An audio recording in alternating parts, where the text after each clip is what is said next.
தொழிற்சாலையில் ஏறிட்ட அமோனியா வாயு கசிவு அதன் பாதிப்புகள் தொடர்பாகவும் எடுக்கப்பட்ட நடவடிக்கைகள் குறித்தும் அமைச்சர் மெய்யநாதனோடு கலந்துரையாடுகிறார் செய்தியாளர் முத்துப்பழம்பதி. அவரோடு பேசலாம். முத்துப்பழம்பதி, நடவடிக்கைகள் குறித்த விவரங்களை நீங்க அமைச்சர்கிட்ட கேட்டு பெறலாம்.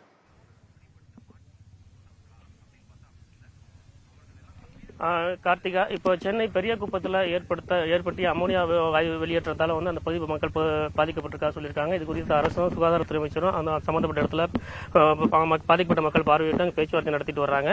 இது குறித்து நம்மளோட புதுக்கோட்டை மாவட்டம் மேலாத்தூர் கிராமத்தில் தமிழக சுற்றுச்சூழல் துறை அமைச்சர் மையன் கேட்போம். சார், இப்போ அந்த எண்ணூர் பெரியகுப்பத்தில் அந்த அமோனியா வாயு கசிவினால் மக்கள் பாதிக்கப்பட்டிருக்கா சொல்லியிருக்காங்க. நம்ம முதல்ல மக்களுக்கு என்ன மாதிரி ஒரு ஆறுதல் கொடுக்குறோம், அவங்களுக்கு என்ன மாதிரி ஒரு அறிவுரை சொல்றோம், அதை கடந்து நம்ம அரசு சார்பில் என்ன நடவடிக்கை எடுத்துருக்காங்க சார்? அதாவது எண்ணூர் பகுதியில் இருக்கிற அந்த கோரமண்டல் ஃபெர்டிலைசர் கம்பெனியில் கப்பல்ல இருந்து அம்மோனியா ஆஃப்லோட் பண்றப்ப பைப் லைன்ல லீக்கேஜ் ஏற்பட்டு அந்த பகுதி முழுவதும் பாத்தீங்கன்னா அம்மோனியா பரவி இருக்கு. அதனால அந்த பகுதியில் இருக்கின்ற மக்களுக்கு மூச்சு திணறல், கண்ணெரிச்சல் போன்றது ஏற்பட்டிருக்குது. ஆனா அந்த உடனடியாக அந்த லீக்கேஜ் ஆனது 15 நிமிஷத்துக்குள்ளாக அந்த ஆலை நிர்வாகம் உடனடியாக அது சரி செய்யப்பட்டிருக்கிறது. அதுக்கப்புறம் பாத்தீங்கன்னா 18 பேர் ஸ்டான்லின் மருத்துவமனை உள்ளிட்ட மருத்துவமனைகளில் சேர்க்கப்பட்டு அவங்க எல்லாருமே சிகிச்சையில நலமோடு இருக்காங்க. அது மட்டும் இல்லாம அந்த பகுதியில் இப்போ இரவோட இரவாக மாசுபட்ட அதிகாரிகள் எல்லாம் போய் அங்கே ஆய்வு பணிகள் மேற்கொண்டு இப்போ இந்த பகுதியில் அம்மோனியா லெவல்ல நாம பரிசோதிக்கிறப்ப அங்கே பாத்தீங்கன்னா 0 லெவல் நார்மலா இருக்கு. அதனால உடனடியாக அது விபத்து ஏற்பட்ட விபத்து உடனடியாக அதை சரி செய்யப்பட்டு தவிர்க்கப்பட்டிருக்கிறது என்பதை தெரிவிச்சுக்கிறேன். இல்ல, வடசென்னைக்கு உட்பட்ட அந்த பெரியகுப்பம், எண்ணூர் உள்ளிட்ட பகுதிகளிலும் தொடர்ந்து வேதியியல் தொழிற்சாலைகளால் இந்த பிரச்சனை ஏற்படுது. இதுக்கு நிரந்தர தீர்வு காணணும். மாசு கட்டுப்பாட்டு வாரியம் உடனடியாக அங்கே ஆய்வு பண்ணணும், ஒரு வரைமுறையை கொண்டு வரணும்னு சொல்றாங்க. அது மட்டும் இல்லாமல் பெரியகுப்பம், சின்னகுப்பம், நேதாஜி நகர், பரமாநகர் உள்ளிட்ட பல்வேறு 30க்கும் மேற்பட்ட கிராமங்கள் தொடர்ந்து பாதிப்புக்கு உள்ளாகி வருவதாக சொல்றாங்க. இப்ப அடுத்த கட்டமா நம்ம என்ன நடவடிக்கை எடுக்க போறோம்?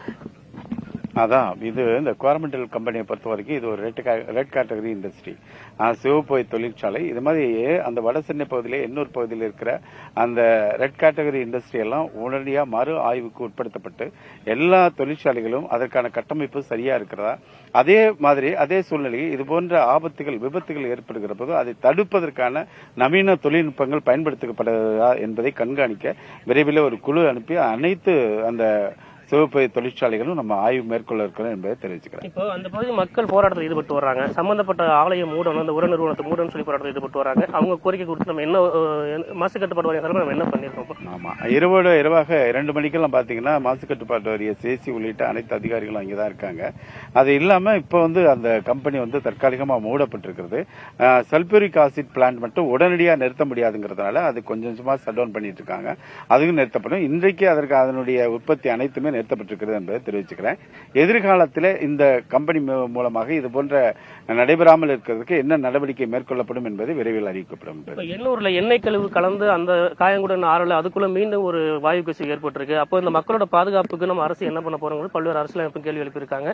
இப்ப அடுத்தடுத்து இது போற அந்த பகுதியில் குறிப்பா வடசென்னை பகுதியில் நடக்கிறது நம்ம எப்படி பாக்குறது, தடுக்கிறதுக்கு நிரந்தர தீர்வா என்ன பண்ண போறோம்? அதான் நான் முன்பே குறிப்பிட்டு சொன்னது மாதிரி இந்த ரெட் கேட்டகரி இண்டஸ்ட்ரீஸ் எல்லாம் இப்போ நவீன தொழில்நுட்பத்தின் அடிப்படையில் எல்லாம் சரியா இருக்கா அப்படிங்கறத ஆய்வு செய்யறதுக்காக விரைவில் ஒரு குழு அமைப்பு ஒவ்வொரு இண்டஸ்ட்ரியும் வல்லுநர்களை அனுப்பி அதை நம்ம பரிசீலிக்க போறோம்.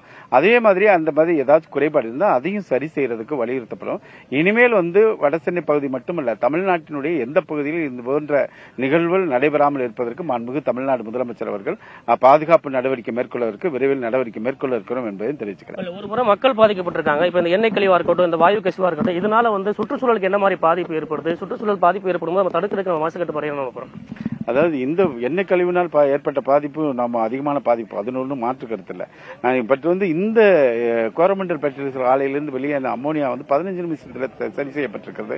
இதனால இயற்கை பாதிப்பு ரொம்ப குறைவாக தான் இருக்கு. அந்த மாதிரி இயற்கையை பாதுகாக்கின்ற, சுற்றுச்சூழலை பாதுகாக்கின்ற நடவடிக்கையில் மாண்புமிகு தமிழ்நாடு முதலமைச்சர் அவர்கள் தொடர்ந்து மேற்கொண்டு வருகிறார்கள். மக்களுடைய நலனையும் அவருடைய சுகாதார பாதுகாப்பு, அதே மாதிரி சுற்றுச்சூழலை பாதுகாப்பதில் தமிழக முதலமைச்சர் அவர்கள் கண்ணும் கருத்துமாக செயல்பட்டுக் கொண்டிருக்கார் என்பதை தெரிவித்துள்ளேன். கார்த்திகா, தமிழக சுற்றுச்சூழல் துறை அமைச்சர் சொன்னா கேட்டிருப்பீங்க. இப்போ எண்ணூர் பெரியகுப்பம் பிரச்சனையில் தற்காலிக தீர்வும் நிரந்தர தீர்வும் எட்டுவதற்கு அரசு முயற்சிகளை மேற்கொண்டு வருவதாகவும், அதே போல சுற்றுச்சூழலை பாதுகாக்கவும் தமிழக அரசும் மாசு கட்டுப்பாட்டு வாரியமும் உரிய நடவடிக்கை மேற்கொண்டு வருவதாகவும் தெரிவிச்சிருக்காங்க. கார்த்திகா, நிரந்தர தீர்வை நோக்கி முன்னேறுகிறது அப்படின்னு சொல்லியிருக்கிறாரு. நீங்க விவரங்களை கொடுத்தமைக்கு நன்றி முத்துப்பழம்பதி.